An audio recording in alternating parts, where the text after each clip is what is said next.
گئے، عرض کی یا رسول اللہ کلمہ پڑھا دیجیے۔ سبحان اللہ، سبحان اللہ۔ خبیب نے جیسے ہی کلمہ پڑھا، اس زمانے کے جو بڑے بڑے دادا تھے دشمنی ہو گئی، پکڑ لیا اللہ کے اس رسول کے غلام کو، ظلم و ستم کے پہاڑ توڑے جا رہے۔ ایک غریب جس کے تن پر برابر کپڑا بھی نہیں ہے، اس کے اوپر لوگ اپنی طاقتیں آزما رہے ہیں۔ دیواروں کے برابر میں اونچی چیز پر کھڑا کر کے اس کے ہاتھوں میں کیلے لگائے گئے، اس چیز کو ہٹا دیا گیا۔ وہ اللہ کے رسول کا صحابی، اللہ کے رسول کا صحابی ننگی پیٹھ اس دیوار میں لگا ہے جس پر بڑے بڑے موٹے موٹے کافر اپنی طاقت آزما رہے ہیں۔ اس قدر اس کی پشت پر ضربیں ماری گئی کہ اس کی پیٹھ کی، اس کی پشت کی تمام کھال ادھڑ جاتی ہے، لیکن اس نے سرکار دو عالم کے گھر کی طرف منہ کر کے عرض کیا تھا کہ اے اللہ کے رسول، میری زبان سے جو یہ درد بھری آہیں نکلتی ہیں، اس پر میں دنیا سے کوئی مدد نہیں مانگتا ہوں۔ اے میرے مصطفیٰ، جب میدان محشر میں نفسی نفسی کا عالم ہوگا تو 1,24,000 انبیاء کرام اور ان کی امتوں میں صرف ایک بار میری طرف نظر کر کے کہہ دینا کہ یہ میرا غلام ہے۔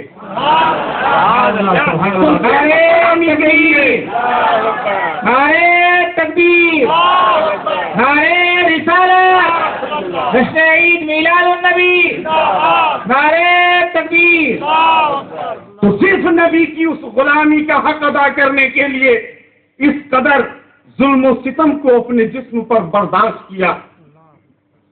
تو اللہ کے رسول نے فرمایا کہ جب مجھ پر اس قدر ظلم و تشدد اور اس قدر تکلیفوں کے پہاڑ توڑے گئے تو اللہ رب العزت نے ارشاد فرمایا کہ اے میرے پیارے، اے میرے مقدس نبی، کہو ان سے کہ میں بھی تمہاری طرح ایک انسان ہوں۔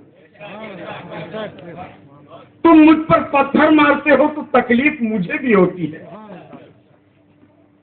تم اگر میری جوتیوں میں کیلے لگاتے ہو تو اس سے درد مجھے بھی ہوتا ہے۔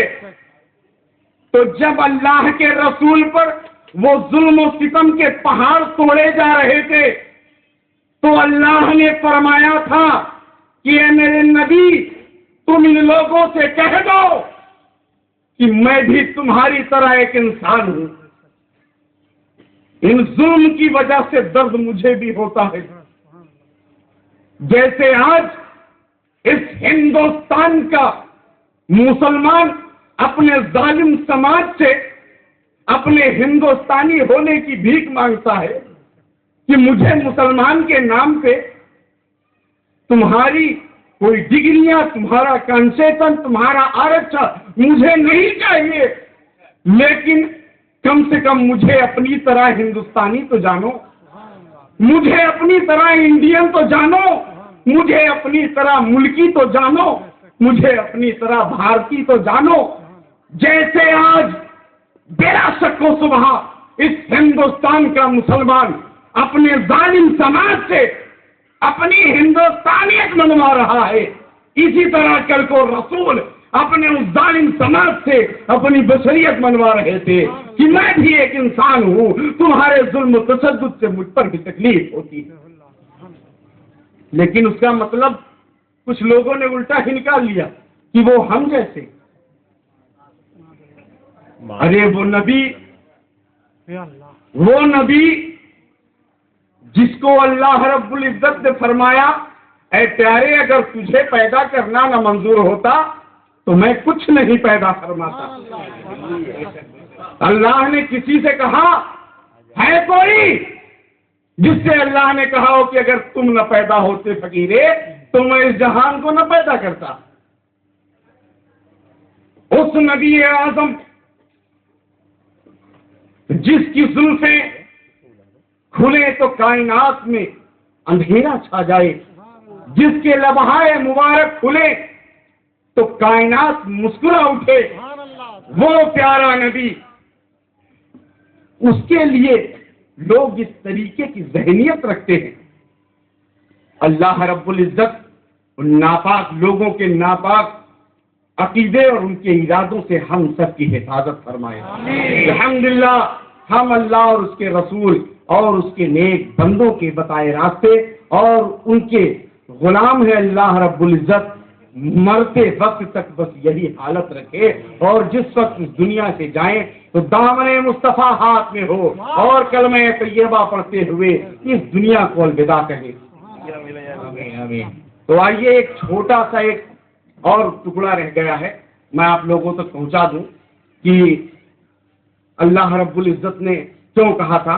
ابھی ایک بات بتا دی گئی کہ اللہ نے اس لیے کہا تھا کہ جب لوگ ظلم کر رہے تھے تو اللہ رب العزت نے کہا تھا کہ نبی تم کہہ دو ان سے کہ میں بھی تمہاری طرح ایک انسان ہوں، تکلیف مجھے بھی ہوتی ہے۔ نہیں 12 تک تو آپ نے حضرت ابراہیم خلیل اللہ کا نام سنا ہوگا، سنا ہے کہ نہیں؟ تو بکرے کٹتے ہیں۔ حضرت ابراہیم خلیل اللہ جب اس دنیا میں آئے، اللہ رب العزت نے انہیں بھیجا، تو ان کے زمانے میں ایک بہت بڑا کافر تھا جس نے وحدانیت کا حقدار ہونے کا اعلان کر دیا تھا کہ میں خدا ہوں، اور اس کا نام تھا نمرود۔ کیا نام تھا؟ نمرود۔ اور وہ زمانہ تھا اللہ کے مقدس نبی حضرت ابراہیم خلیل اللہ کا۔ نمرود نے اعلان کروایا کہ اے لوگوں، میں اللہ کا نبی ہوں، مجھ کو سب لوگ نبی مانو۔ وہ ظالم بادشاہ جو لوگ نبی نہ مانے، خدا نہ مانے، اس کا سر کاٹ دیا جائے۔ اس نے کہا کہ میں اللہ ہوں، میں خدا ہوں، تو حضرت ابراہیم خلیل اللہ سے بھی کہہ دیا۔ حضرت ابراہیم خلیل اللہ وہ جلیل القدر نبی، ان سے جب اس مردود نے کہا کہ ابراہیم میں خدا ہوں، تو حضرت ابراہیم نے پوچھا اچھا تم خدا ہو؟ کیسے؟ تو کہا کیا کیسے، کیا میں خدا ہوں؟ تو حضرت ابراہیم نے فرمایا کہ میرا خدا تو وہ ہے جو مارتا ہے اور زندہ کرتا ہے، جو موت دیتا ہے اور زندگی دیتا ہے، وہ میرا خدا ہے۔ بھائی یہ تو میں کر سکتا ہوں۔ 2 قیدی اس کے پاس لائے گئے، ایک سے پوچھا تیری کیا سزا ہے؟ تو کہا کہ مجھ کو تو آزاد کر دیا گیا۔ کہا جا میں نے تجھے پھانسی کا حکم دے دیا۔ دوسرے سے پوچھا، کہا مجھے پھانسی ہو گئی تھی، کہا جا آزاد کر دیا۔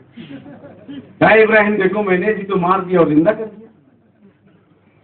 ارے اللہ کا وہ نبی اگر چاہتا تو اس نمرود کی بچکانہ دلیل کی دھجیاں اڑا کر پھینک دیتا۔ غور سے سننا، غور سے، اگر وہ نبی چاہتا تو اس کی اس بچکانہ دلیل کی دھجیاں اڑا دیتا، لیکن نہیں۔ آپ نے سوچا لاؤ اس پہ کوئی بھاری بھرکم سوال رکھ دے جس کا جواب نہ دے سکے۔ آپ نے فرمایا اے نمرود سن، میرا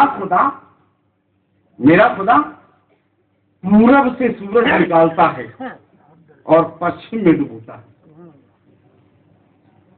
اب بناؤ سورج۔ اے نمرود، میرا خدا وہ ہے جو پورب سے سورج نکالتا ہے اور پچھم میں ڈوبتا ہے، تو ذرا پچھم سے نکال دے۔ بات یہ اٹھی نا کہ اگر تو اپنی خدائی کا دعویٰ کرتا ہے تو نکال پچھم سے، دیکھوں میں بھی کہ تو کیسا خدا ہے۔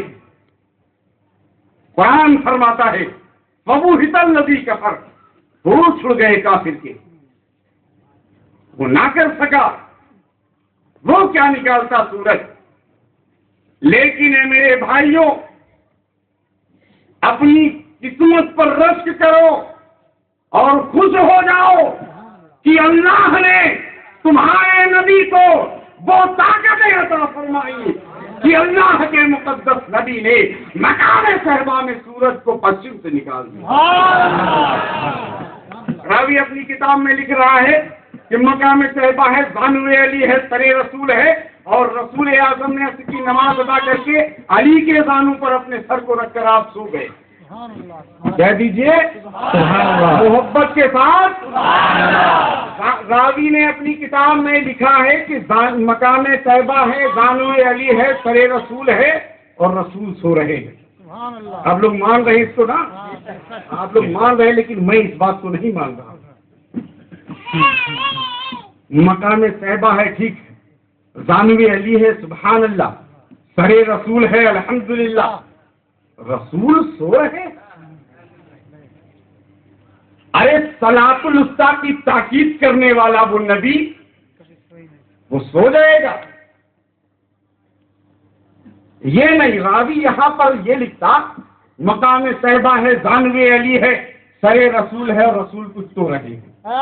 سبحان اللہ. رسول کچھ تو رہے ہیں.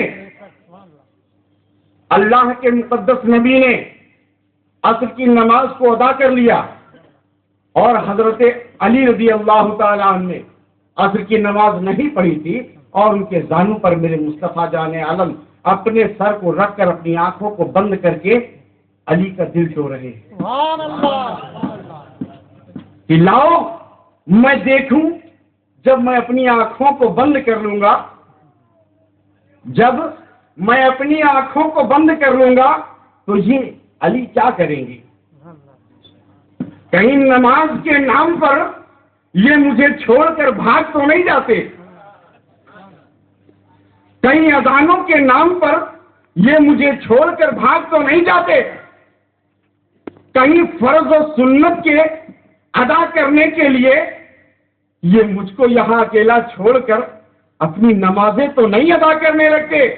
لیکن اے مسلمانوں، علی نے مقام طیبہ میں یہ ثابت کر دیا کہ یا رسول اللہ، کسی اذانوں کے نام پہ تمہیں نہیں چھوڑا جا سکتا ہے، نمازوں کے نام پہ تمہیں نہیں چھوڑا جا سکتا ہے، رکعتوں کے نام پہ تمہیں نہیں چھوڑا جا سکتا ہے، سنتوں اور فرضوں کے نام پہ تمہیں نہیں چھوڑا جا سکتا ہے. یا رسول اللہ، میں علی ہوں، علی نہ تمہیں چھوڑوں گا نہ نماز چھوڑوں گا. علی کا ایمان دیکھو. پتا ہے کہ اگر سورج غروب ہو گیا تو عصر کی نماز ادا نہیں ہو سکتی، قضا پڑھی جائے گی. سورج ڈوب گیا، اب عصر کی نماز نہیں ملے گی، عصر کی نماز چلی گئی. واہ علی، تیرے ایمان کو سلام. کیسا تیرا ایمان تھا کہ سورج کو ڈوبتا دیکھ کر نماز جو نبی کے آنکھوں کی ٹھنڈک تھی اس کو کیوں نہیں پورا کیا؟ علی کا ایمان دیکھو. علی کو پتا تھا کہ اللہ رب العزت نے تمام کائنات کو میرے مصطفیٰ کے صدقے میں پیدا فرمایا، اور جو چیز صدقے میں پیدا ہوئی وہ میرے مصطفیٰ کے قدموں کے نیچے ہے. تو اگر یہ نماز جو مصطفیٰ کے صدقے میں ملی اور یہ سورج جو مصطفیٰ کے صدقے میں آیا، تو اگر میں نے نبی کو اپنا لیا تو یہ سب میرے پیچھے ہو جائے گا. وحی کے اشارے ختم ہوئے، سورج غروب ہو گیا. علی بھاگے نہیں، لیکن تکلیف تو ہوئی.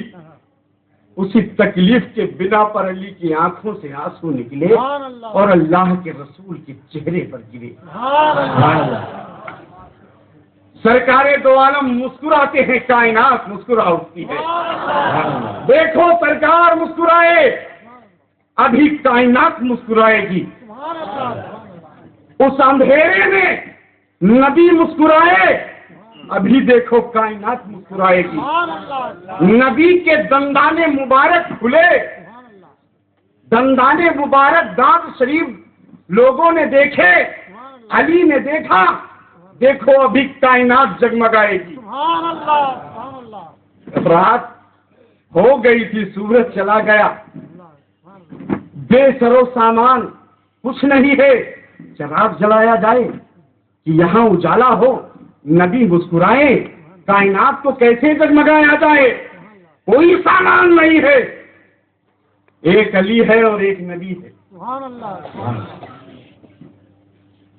اللہ کے رسول نے آنکھوں کو کھولا اور پوچھا اے علی کیا ہوا رو کیوں رہے ہو؟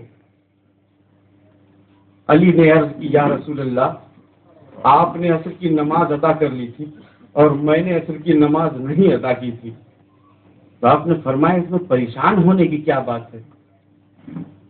آپ نے عرض کی یا رسول اللہ سورج ڈوب چکا ہے اور میری عصر کی نماز چلی گئی۔ اللہ کے رسول نے کیا فرمایا؟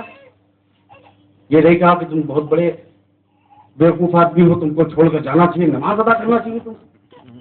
اللہ کے رسول نے فرمایا کوئی بات، اللہ کے رسول نے فرمایا کوئی بات نہیں، پریشان نہ ہو۔ سبحان اللہ اور سرکار دو عالم کھڑے ہوئے، سبحان اللہ سرکار دو عالم کھڑے ہوئے سبحان اللہ اور پشچم کی طرف ایسے اپنے ہاتھ کو اٹھایا سبحان اللہ اور واپس کیا، سبحان اللہ ڈوبا ہوا سورج پھر سے واپس آ گیا۔ اللہ نعرے تکبیر، نعرے تکبیر، نعرے رسالت، جشن عید میلاد النبی، نعرے تکبیر، نعرے رسالت۔ ارشاد فرمایا علی نماز ادا کرو۔ سبحان اللہ ایک علی کے لیے، ایک انسان کے لیے سبحان اللہ پورے نظام